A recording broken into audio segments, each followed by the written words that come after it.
Rosa Gutierrez pushed her cleaning cart through the glass doors of Elite Champions Academy, just as the clock struck 9. The fancy martial arts gym was finally empty after another busy evening of classes. She had been cleaning this place for 3 years now, and she knew every corner, every mirror, every scuff mark on the expensive wooden floors. The students who trained here drove cars that cost more than Rosa made in 2 years. They wore crisp white uniforms that probably cost more than her monthly grocery budget. Their parents sat in the lobby, typing on expensive phones and talking about vacation homes and private schools. To them, Rosa might as well have been invisible. She started her routine the same way every night. First, she wiped down the front desk where the receptionist counted the day's cash. The desk was made of some kind of fancy wood that always smelled like expensive polish. Rosa had learned to be careful around it. One small scratch could cost her the job. As she cleaned, Rosa thought about her daughter Anna, who was 17 and dreaming of college. Anna was smart, really smart. Her teacher said she could get into any university she wanted. But dreams and reality were two different things when you were cleaning offices at night to pay the bills. Rosa moved to the main training area, where the magic happened. This was where wealthy kids learned to kick and punch and throw each other around. The mats were thick and soft, nothing like the concrete floors Rosa had grown up fighting on in her neighborhood. She had her own history with fighting, though nobody here knew it. Back in Mexico, her father had been a boxer. Not a famous one, but good enough to teach his daughter how to protect herself. Mija, he used to say, the streets don't care if you're a girl. You need to know how to stand up for yourself. When Rosa was younger, she had trained at a small gym in her hometown. Nothing fancy, just a concrete room with heavy bags and worn-out equipment.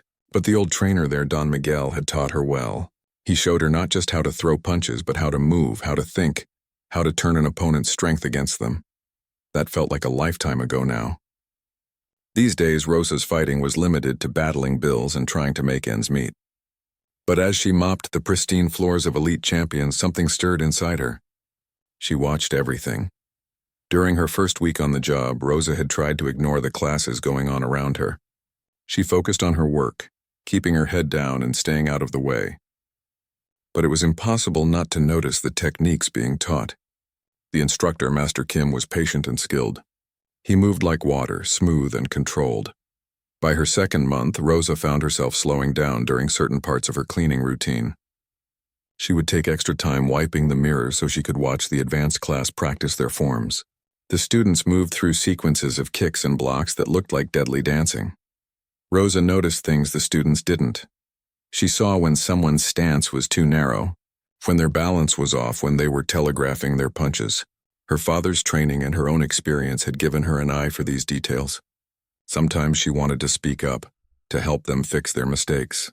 But cleaning ladies didn't give advice to paying customers. The students treated her like furniture. They would change the subject to English when she walked by, as if she couldn't understand them anyway. They left their water bottles and towels everywhere, assuming she would pick them up. Some of them couldn't even be bothered to say hello. There was one group that was particularly bad. They were teenagers from wealthy families, the kind who had never worked a day in their lives. Their leader was a kid named Tyler, whose father owned half the shopping centers in town. Tyler was talented, Rosa had to admit, but he was also arrogant. He bragged constantly about his tournament wins and his expensive private lessons. Rosa learned their schedules by heart. She knew Tyler's group trained on Tuesday and Thursday evenings. She knew Mrs. Patterson brought her 8-year-old son every Saturday morning and always complained about the temperature. She knew Mr. Chen, the gym owner, stayed late on Fridays to work on the books. But what the students and parents didn't know was that Rosa stayed even later. After everyone left and the building was locked up, she had her own training sessions. It started by accident. One night she was cleaning the main training area when she noticed her reflection in the mirror. Without thinking, she found herself copying a kick sequence she had watched earlier. Her body remembered the movements from her youth and muscle memory took over. That first night she only practiced for a few minutes before catching herself. But the feeling was incredible.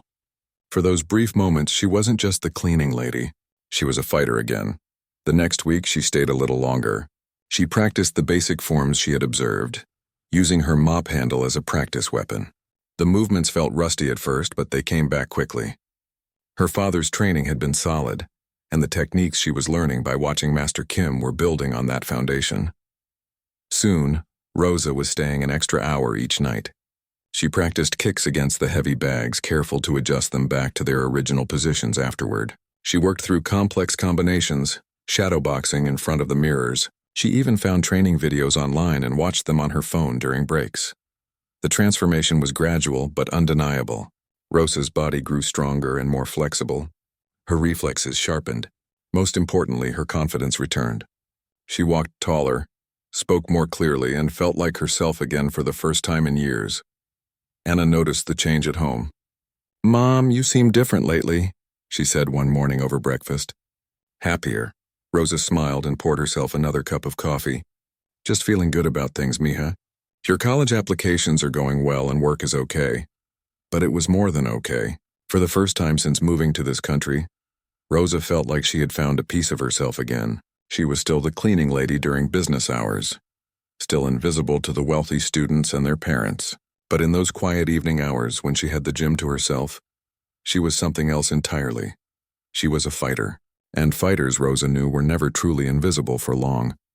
It was a Thursday evening when everything changed. Rosa was finishing up the men's locker room when she heard voices getting louder in the main training area. Tyler and his crew were still there, even though class had ended 20 minutes ago.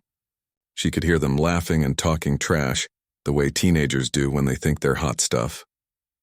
Rosa tried to ignore them as she wheeled her cart toward the training floor. She had learned over the years that it was better to be invisible during these moments. Rich kids didn't like being reminded that the help was around when they were showing off.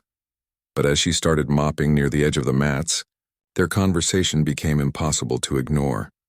"I'm telling you guys, I could take anyone in this place," Tyler was saying. He was spinning a bow staff like he was some kind of movie star. "Master Kim's good, but he goes easy on us. In a real fight, I'd destroy him." His friend Jake laughed. "Dude, you're crazy.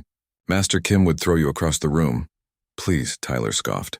"These instructors are all about technique and philosophy and all that Zen garbage. In a real street fight, it's about being aggressive. It's about wanting it more." Rosa kept mopping, but her jaw tightened. This kid had no idea what a real street fight looked like. He had never had to defend himself against someone who actually wanted to hurt him. He had never faced an opponent who was fighting for survival, not points or trophies. "The problem with martial arts these days," Tyler continued, warming up to his favorite subject, "is that everyone thinks they can do it. You see all these movies where some old guy or some girl beats up a bunch of tough guys. That's Hollywood nonsense. Real fighting takes years of expensive training. It takes natural talent. It takes the right kind of background." Rosa's mop slowed. She found herself listening despite trying not to. "I mean, look around this place," Tyler went on. "Everyone here has been training since they were kids. We've had private lessons, we've been to camps, we've competed at the highest levels. You can't just pick this stuff up by watching YouTube videos or whatever." Jake nodded along. "Yeah, it's like any other sport. The people who make it to the top are the ones who can afford the best training." "Exactly," Tyler said. "It's not about being mean or anything, but martial arts is basically a rich person's sport now. The people who work here, like the cleaning crew and stuff, they probably think it looks easy, but they have no idea what it really takes." Rosa's hands gripped the mop handle tighter. She could feel heat rising in her chest. "Could you imagine?" Tyler laughed. "Like, what if we asked the cleaning lady to spar with someone? She'd probably hurt herself trying to do a basic kick." The other boys cracked up. Rosa felt her face burning, but she kept her head down and continued working. She had dealt with worse than this. She had thick skin, but Tyler wasn't done. "Seriously, though, it kind of bugs me when people don't respect what we do.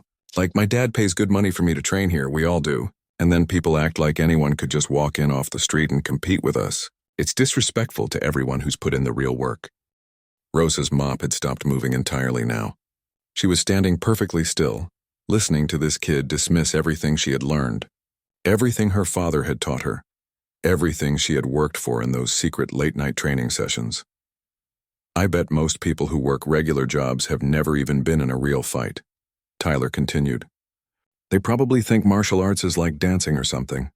They don't understand that it's about being a warrior. It's about having the killer instinct, that was it." Rosa couldn't listen anymore. She started to turn away to wheel her cart somewhere else, but Tyler's voice followed her.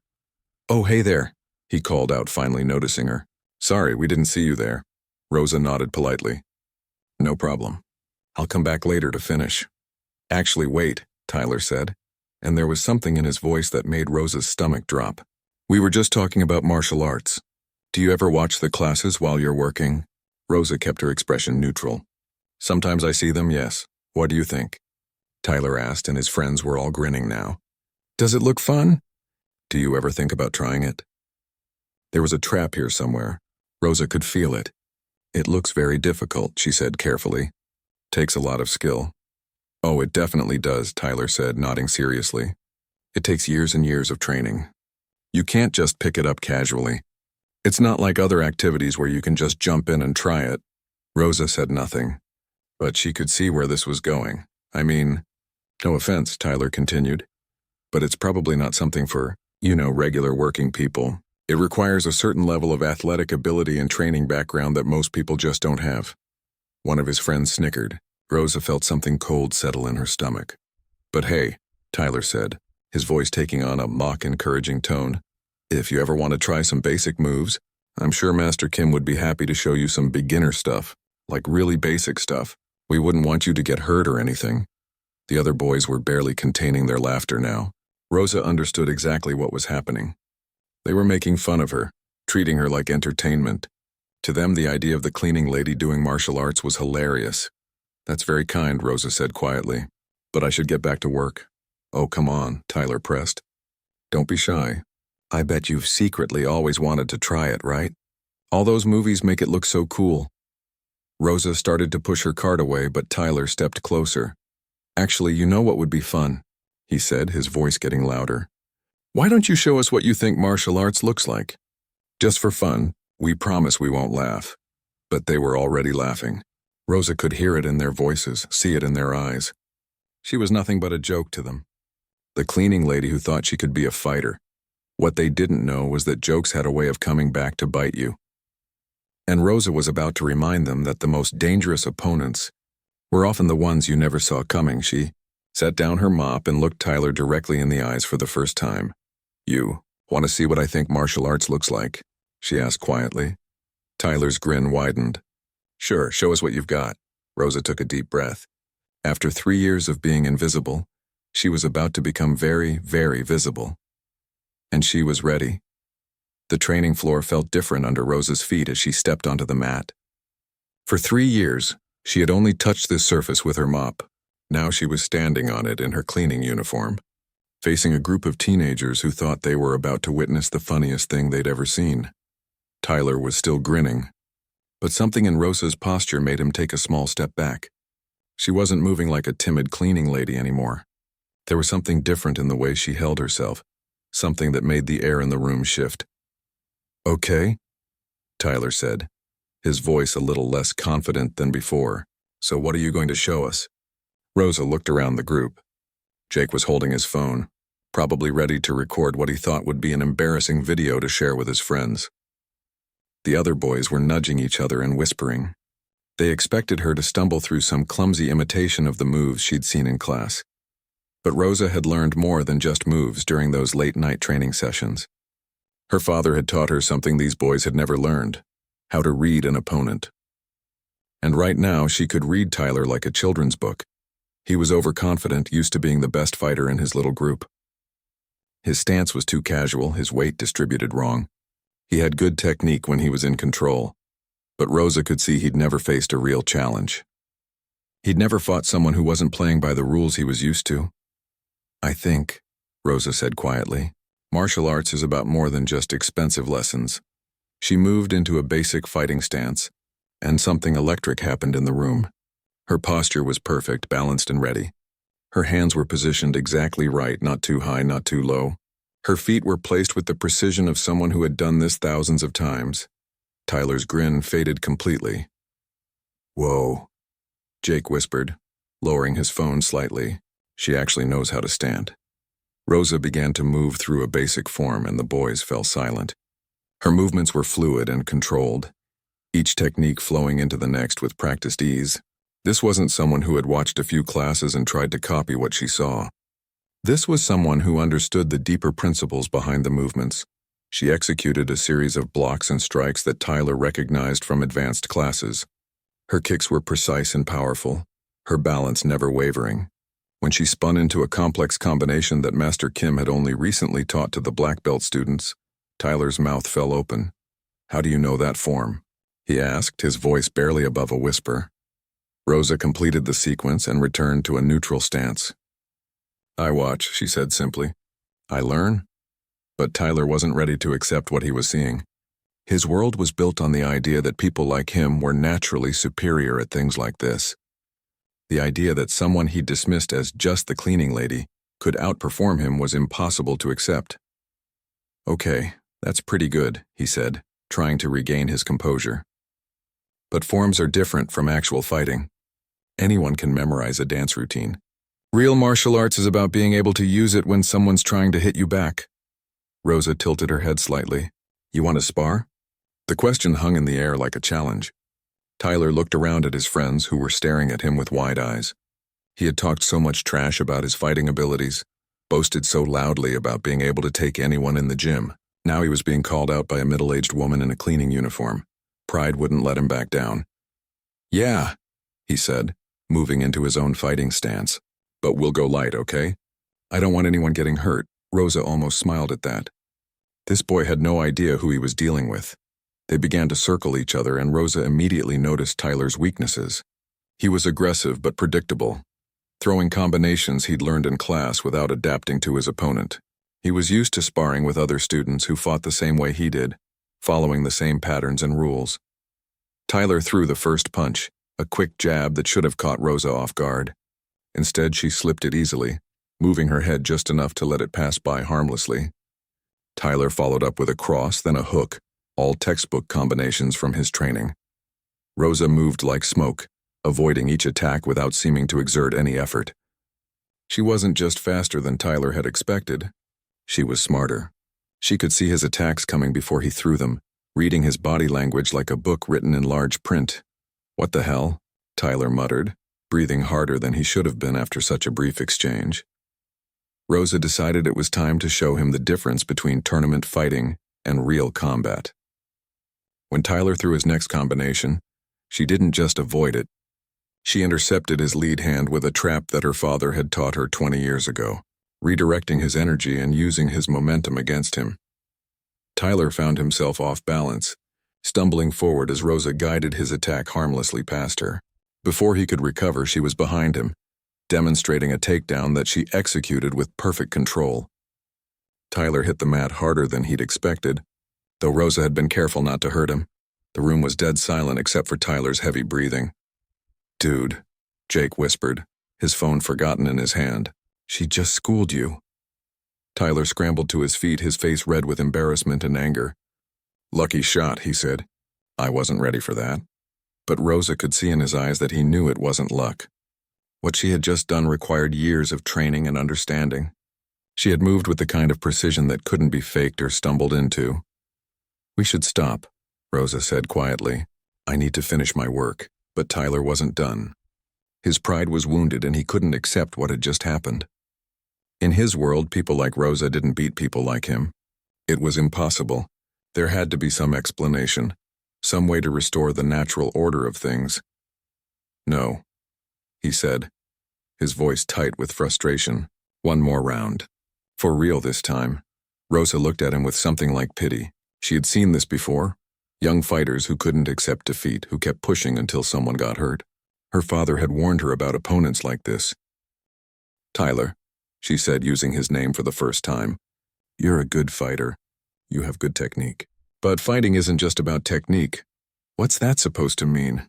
he snapped. Rosa looked around at the expensive gym, at the perfect equipment and pristine uniforms. "It means you've learned to fight in a place where everyone follows the same rules. Real fighting doesn't have rules." She moved to step off the mat to return to her cart and her mop and her invisible life. But Tyler grabbed her arm. "I said one more round," he insisted. Rosa looked down at his hand on her arm, then back up at his face. When she spoke, her voice was very quiet and very calm. "Take your hand off me." Something in her tone made Tyler's friends take a step back. Jake actually lifted his phone again, sensing that whatever happened next would be worth recording. Tyler hesitated, finally beginning to understand that he might have pushed too far. But pride is a dangerous thing, and it makes people do stupid things even when they know better. He tightened his grip instead of letting go. That was his mistake. What happened next took less than 3 seconds, but everyone in that room would remember it for the rest of their lives. Rosa's response to Tyler's grip was immediate and decisive. She used a joint lock that her father had taught her when she was 16, a technique designed to control an aggressive opponent without causing permanent damage. Tyler's hand released her arm instantly as pain shot through his wrist and shoulder. Before he could react, Rosa had stepped back and reset her position. She wasn't angry or excited. If anything, she looked disappointed, like a teacher whose student had just failed an important test. "I told you to let go," she said simply. Tyler shook his hand, trying to work feeling back into his fingers. The joint lock had been applied and released so quickly that he barely understood what had happened. All he knew was that for a moment Rosa had complete control over his entire body, and she had chosen to let him go. "What did you just do?" he asked, his voice a mixture of awe and fear. "Something you haven't learned yet," Rosa replied. "Something they don't teach in your expensive classes." Tyler's friends were staring with their mouths open. Jake's phone was shaking in his hands as he tried to keep recording. This wasn't the funny video they had expected to capture. This was something else entirely. "How do you know how to do that?" Tyler demanded. "Where did you learn to fight like that?" Rosa looked at him for a long moment, considering how much to tell them. These boys had spent the evening talking about how martial arts belonged to people like them, people with money and privilege and the right background. Maybe it was time they learned something about the real world. "My father was a boxer in Mexico," she said. "He taught me to defend myself when I was young. Later, I trained at a small gym in my hometown. Nothing fancy, just a concrete room with heavy bags and people who understood what fighting really meant." Tyler was trying to process this information. "But that was years ago, right?" "You haven't been training recently," Rosa almost smiled. "I train every night. Right here. After you all go home." The words hit the boys like a physical blow. They looked around the pristine gym with new eyes, imagining Rosa alone on these mats, practicing the techniques she had observed during their classes. "You've been watching us," Jake said, and it wasn't a question. "For 3 years," Rosa confirmed. "I've seen every class, every lesson, every mistake you've made. I've memorized every form Master Kim has taught you, and I've practiced them all." Tyler's face was getting red again, but this time it wasn't from embarrassment. It was from anger. "So you've been spying on us? Learning our techniques without paying for them?" "I've been working," Rosa said firmly. "Cleaning up after you. And yes, I've been learning. Because that's what people do when they want to improve themselves. They watch, they practice, they work hard." "But that's not fair," Tyler protested. "We pay for these lessons.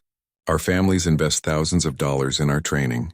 You can't just steal that." Rosa's expression hardened. "Steal? Boy, you think martial arts belongs to you because your daddy has money? You think fighting techniques are something you can own?" The temperature in the room seemed to drop several degrees. Rosa took a step closer to Tyler and he instinctively moved back.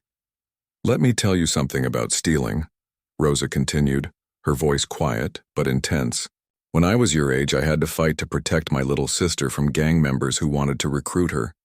When I was 20, I fought off 3 men who tried to rob my family's store. When I came to this country, I fought every day just to survive. To learn the language, to find work, to build a life for my daughter." Tyler and his friends were completely silent now, finally beginning to understand that they were dealing with someone from a different world than theirs. "You talk about investing thousands of dollars in training," Rosa went on. "I invested years of my life learning to fight for real reasons. Not for trophies or tournaments or to impress your friends. I learned to fight because I had to." Jake lowered his phone completely, no longer thinking about the video he was recording. "But this is different," Tyler said weakly.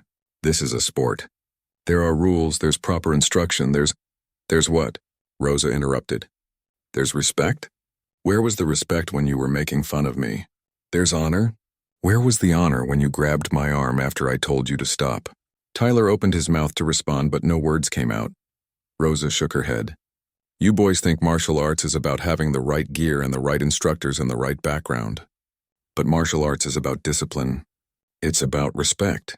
It's about understanding that the strongest person in the room might not be who you think it is."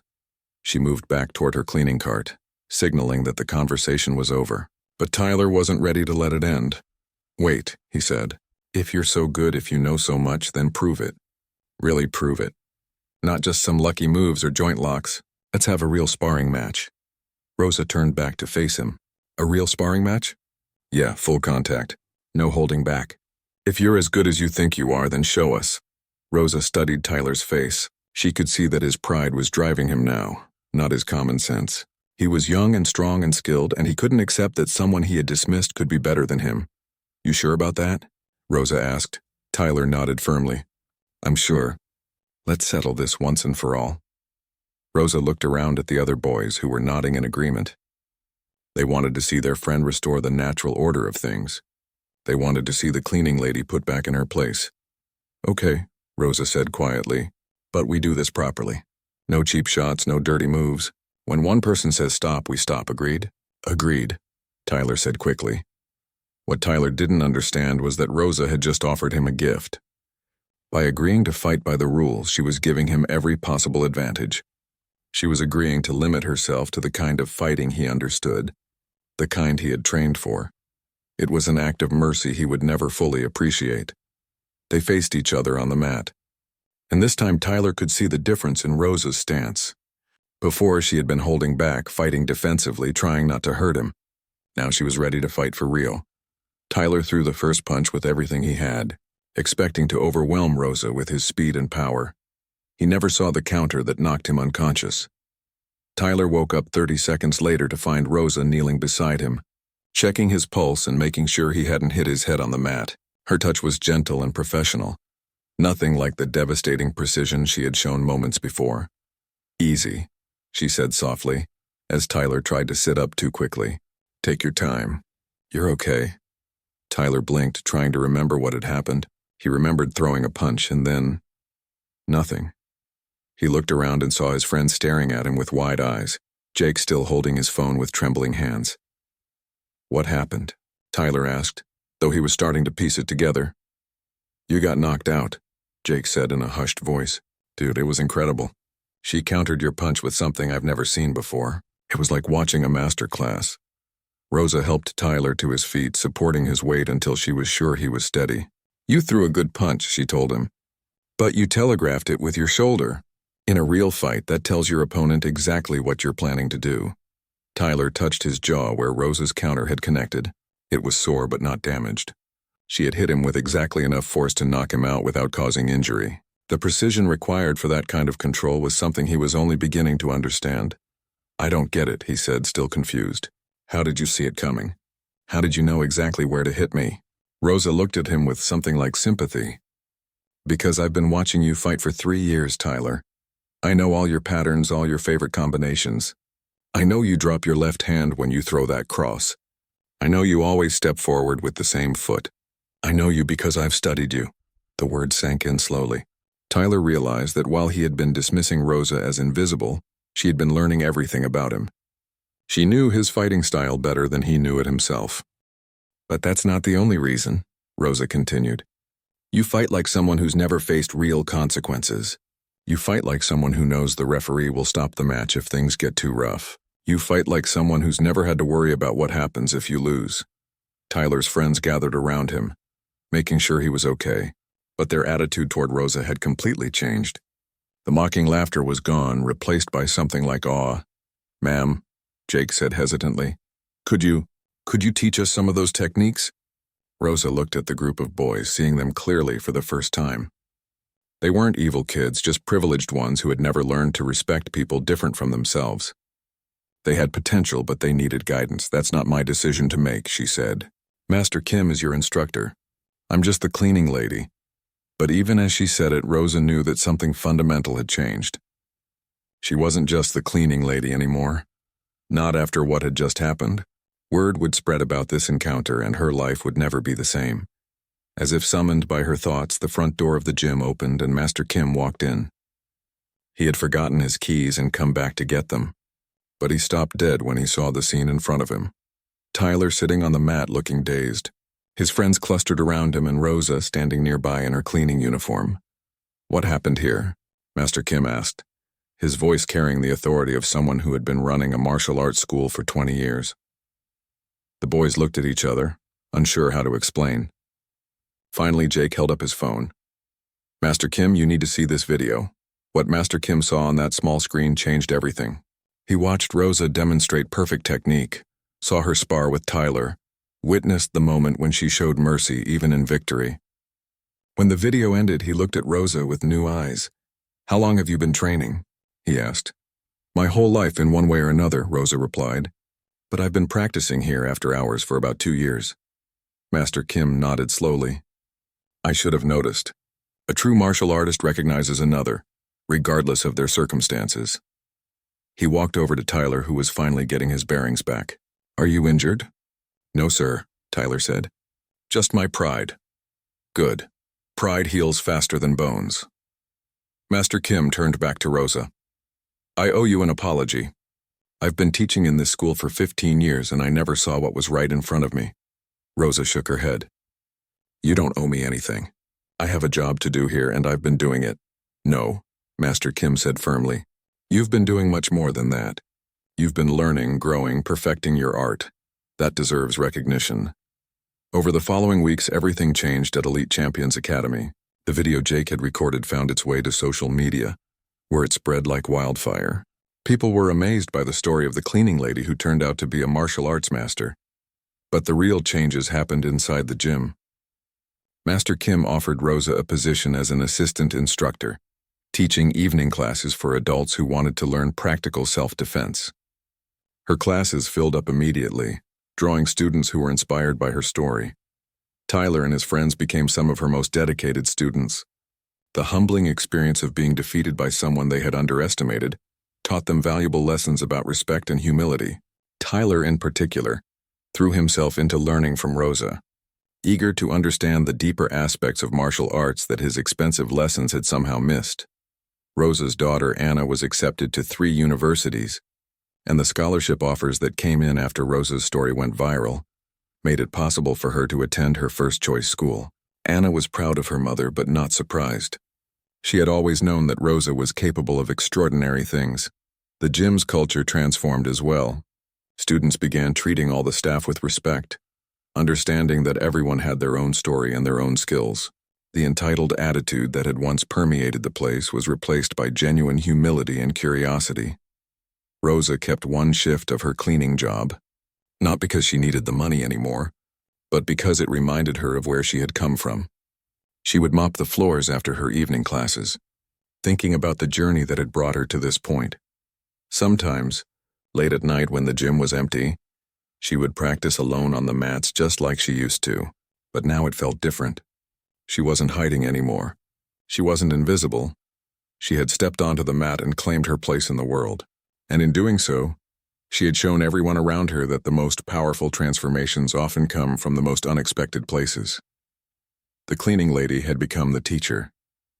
The invisible had become seen, and the student had become the master, not through expensive lessons or privileged background, but through dedication, observation, and the courage to reveal who she really was. Rosa Gutierrez had always been a fighter. Now finally everyone else knew it too.